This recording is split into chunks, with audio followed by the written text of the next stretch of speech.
আমরা আর চাকরি করি না, না আমগো কাজ থাকে না, কিন্তু আমরা মানুষের কথা দিলে সেই কথা রাখি।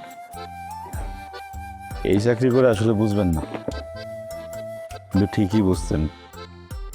যদি আমার মতো এই ফার্মাসিউটিক্যাল রিপ্রেজেন্টেটিভের চাকরি করতেন। শোনেন, মনে করেন সারাদিন অফিসের কাজ করছেন, সব কাজটা সাইরা বাসায় গেছেন, হাতে মুখে পানি দিয়ে রান্নাও করছেন, এক লোকমা খাবার মুখে দিতে না দিতে আপনার ম্যানেজারের ফোন। কি হয়েছে?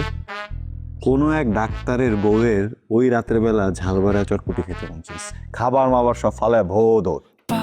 আপনি সে চটপটি নিয়ে ডাক্তারের বাসায় যাইতে যাইতে কোনো কারণে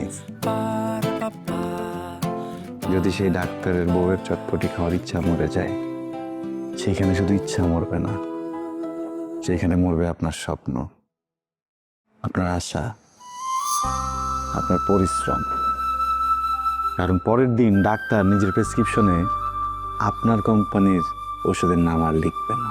আর এটা যদি কোনো কারণে কোম্পানি জানতে পারে, আপনাদের চাকরি থাকবে না।